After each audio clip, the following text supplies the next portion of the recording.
So yung mga kabuknoy, meron naman tayo gagawin na Aerox mga kabuknoy na putol din yung tornilyo sa may exhaust bolt. Yun, bali si boss na nakaputol yung kanyang ano, bolt sa may tambutso.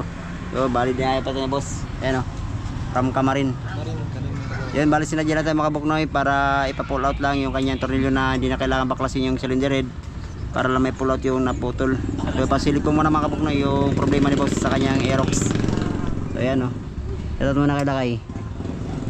Yun, so pakita ko muna mga kabuknoy yung ano, yung naputol sa may bandang ilalim sa may kanyang tambutso. So mga kabuknoy, bali ito na yung problema ni boss. Ayan o. Ayan, so gamit ang ating stainless na rod saka itong ano natin, itong tornilyo na ginagamit sa pan ano, pang pull out. Yun o.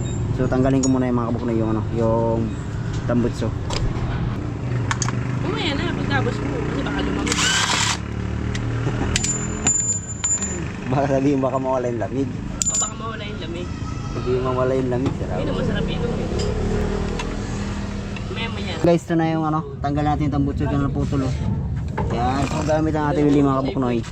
Kaya natin i-pull out na hindi na kailangan baklasin pa. So, may mga ganitong problema mga kabuknoy, i-PM nyo lang ako sa akin YouTube channel sa aking Facebook page. Yan, so dugtong ko muna itong ano, itong ating pandugtong dito sa kanya ano.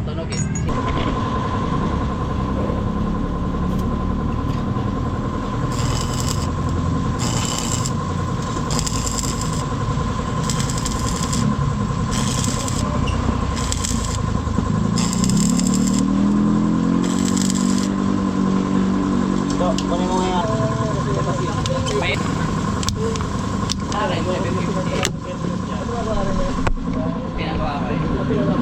So yan guys, bali nawilingan natin ayun o.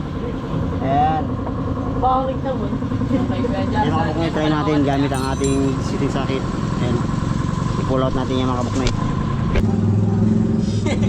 Ay, yung impact sa likod mo.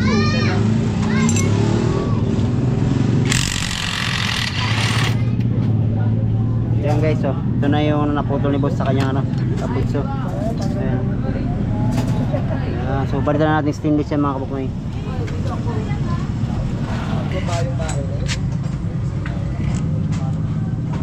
Ayan guys, kinakabit na natin yung bagong stud na stainless. Ayan o. Ayan, so hindi na sayang yung ano, yung pull out ni ano, ni ay pagpunta na ni boss sa atin para ipa-pull out lang. Ayan o. Ayan, so kabit na natin yung kanyang ano, RS8 na pipe. Si boss lang naman nakaputol sa kanyang RS8 na stud. So ayan guys, oh, RS8.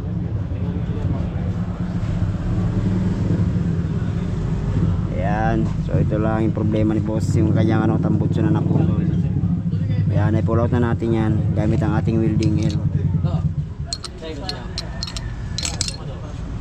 So higpitan na natin mga kabuknoy yung bandang ilalim niya sa kanyang tambutso.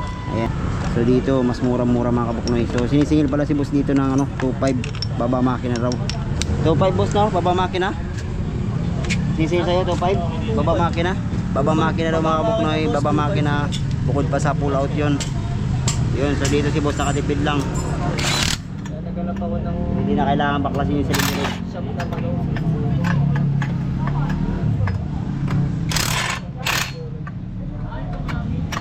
So hindi naman nasayang yung punta ni boss sa atin. Kahit medyo malayo nga lang, Kamarin. So Quezon City lang mga kabuknoy. Yan guys, buy goods na. Okay na, battery na yung kabit natin. Goods na yung ano ni boss, nakaligtas sa 2.5 na in-offer sa kanya yung baba makina para i-pull out lang yung naputol. Yun o.